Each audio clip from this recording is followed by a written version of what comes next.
Clean architecture is overkill for most of you. There, I said it. Most of the .NET projects I see wrapped in clean architecture would be faster to build, easier to understand, and easier to change if they just weren't, right? And I know how this sounds. Clean architecture is the respectable choice. It's the thing you put in your repository to look like a serious engineer. So I'm not going to strawman it. I'm going to lay it out fairly, tell you exactly where I think it earns its keep, and then make my case for why most of us are paying a steep tax for a benefit we will never actually use.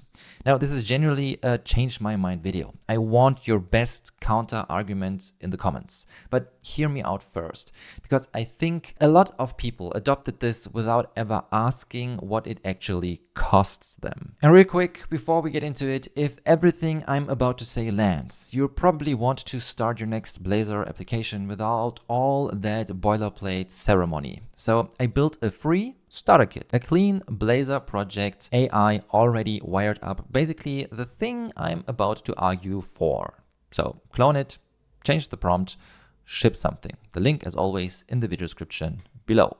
And now, clean architecture. Let me give it a fair shake first, because if I get this wrong, the whole video falls apart. Now, clean architecture is built on one core idea, the dependency rule. Your code is arranged in concentric rings, right? In the very center, there sits the domain. Your entities, your core business rules, the stuff that's true about your problem, no matter what technology you use. And around that sits your application logic, your use cases. Further out sit the adapters, controllers, gateways, presenters. And on the very outside sit the details, the database, the web framework, the UI. And the rule is simple and kind of beautiful. Dependencies only point inward. The inside knows nothing about the outside. Your domain doesn't know entity framework exists at all. Your use cases don't know whether you're being called by a web API or a console app. The database and the web are treated as details that plug into your application from the outside. And in theory, you could rip any of them out and swap in something else without touching your core.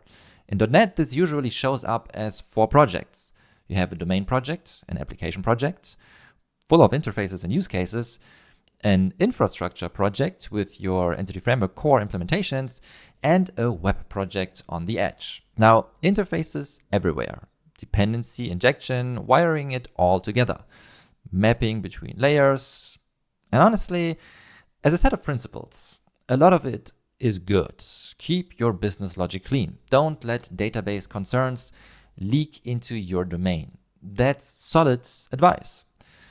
My problem isn't the principles. My problem is the ceremony we built around them and who's actually paying for it. Now, here's the core of my argument. Clean architecture asks you to pay the entire cost upfront on day one for a benefit that is deferred, hypothetical, and for most projects never arrives. But before I go further, I need to draw a line, because there are 2 different things people mean when they say clean architecture. And I'm only coming after one of them. Now, there's clean architecture applied with judgment. You understand the patterns, you know what each layer buys you, and you use the parts that fit the system you're actually building.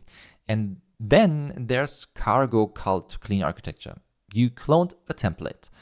You've got 4 projects and interfaces on everything. And if I asked you why, the honest answer is, well, because that's what serious engineers do, right? The first one is a skill. The second one is a costume. I'm coming after the costume. Let me give you a classic example. The whole pitch is you can swap your database without changing your business logic. Well, I mean, this sounds amazing, right? But how many times in your career have you actually swapped the database on a live project? Really ripped out SQL Server and dropped in MongoDB, for instance, across an entire application. Now, for almost everyone watching, the honest answer is 0. It basically never happens. And on the rare project where it does, the abstractions you built speculatively years earlier almost never line up with what the swap actually requires anyway. So, in essence, you've built a beautiful, flexible joint designed to let you swap a part you are never going to swap. That's the trade. Real cost now, imaginary payoff later. And now the interfaces. This is where I want to be careful because there is a fair version and an unfair version of this complaint. You create an interface, the I-order repository, and it has exactly one implementation. One, the order repository. And someone will say, well, that's pointless, you can't even swap it. But that's not quite right, and I'll be honest about it. There is a real reason to put an interface there, even with one implementation. It lets you mock it, right? It gives your tests a seam, a place to swap in a fake so you can test the thing around it in isolation. That's totally legitimate. If you test seriously, that's a genuine win, not ceremony. So my problem isn't interfaces in general. My problem is interfaces applied reflexively, wrapping every single class in an interface on principle, because the template told you to, whether or not you ever actually substitute it. Be intentional. Put the interface where you genuinely have a seam worth having. An email sender, for instance, a payment gateway, a clock, an external API, something you really do want to fake in a test. Don't put one in front of every class just to feel architecturally pure. And here's the spicy part. The repository over entity framework is actually the weakest place to do this. EF Core is already an abstraction over your database. It's already a repository and a unit of work. So wrapping it in your own repository layer is abstracting an abstraction. And but I needed to mock the database in tests is exactly the case a lot of people now push back on, because a mocked database lies to you. You end up testing your mock instead of real behavior. For data access, you're often better off testing against a real database with something like test containers or an in-memory provider than building a whole repository layer just so you can fake it. So of all the interfaces in a clean architecture solution, the repository is the one I'd question first. And every one of these layers has a real daily cost. To trace one simple feature, say create an order, you jump from the controller to a handler, to a use case, into an interface, over to an implementation in a different project, through a mapper, and finally to the actual database call. One feature smeared across 4 projects and 7 files. Now, to change anything, you open all of them. And to understand anything, well, you hold all of them in your head at once. Now, this is the principle I keep coming back to on this channel. Locality of behavior. The behavior of a feature should be obvious from looking at one place. Clean architecture, as most people implement it, is the opposite. It takes one simple idea and scatters it across your entire solution. In the name of a flexibility you will actually never cash in. And the deepest justification against all of it is just Yagni. You ain't gonna need it. Clean architecture front loads flexibility on the bet that you'll need it someday. But here's the asymmetry that nobody talks about.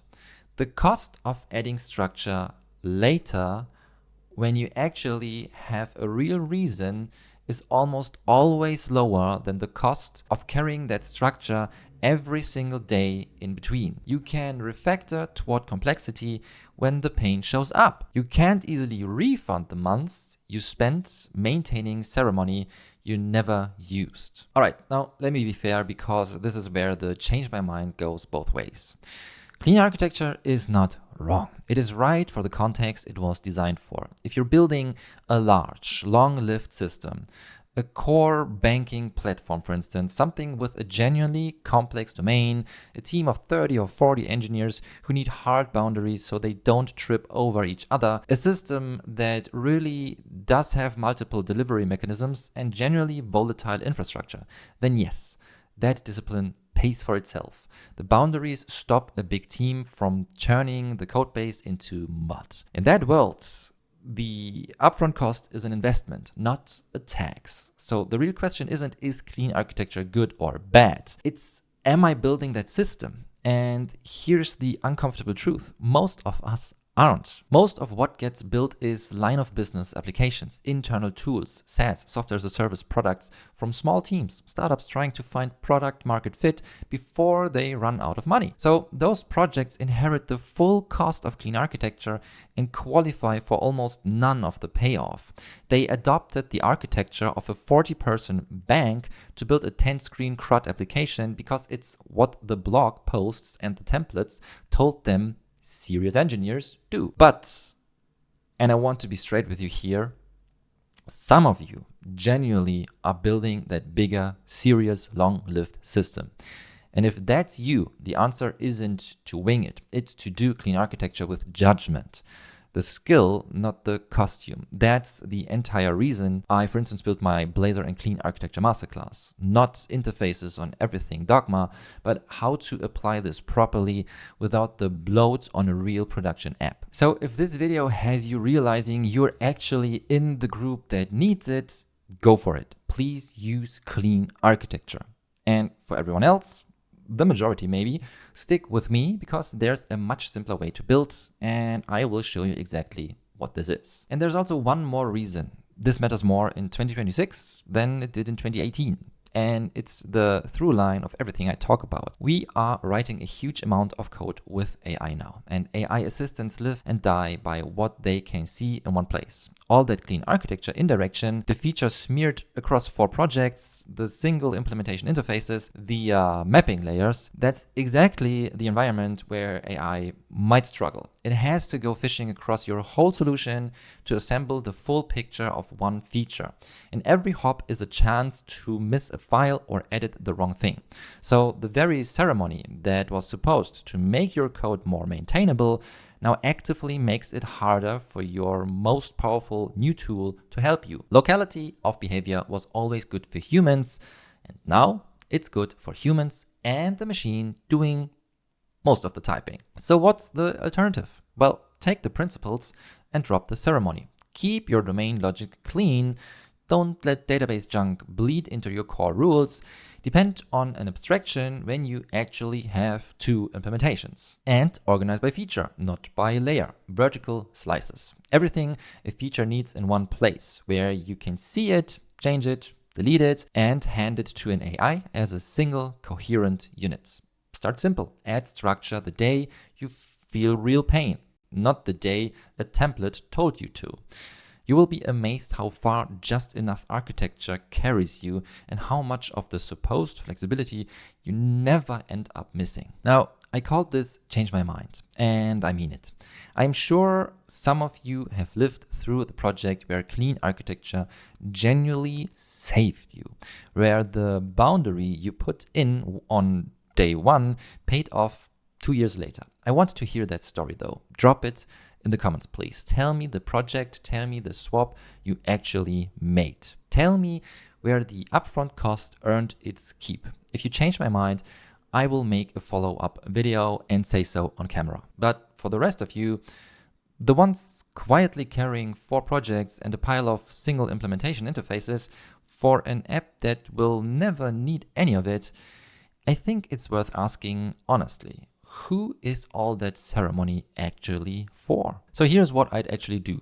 Don't start your next Blazor app by building 4 projects and a pile of interfaces you will probably never swap. Start with something clean, simple, and AI ready. Vertical slices, just enough structure, and add complexity only when you feel real pain. And to make that easy, I already built it for you. I put together a free Blazor AI starter kit, and it's set up the exact way I just argued for in this whole video.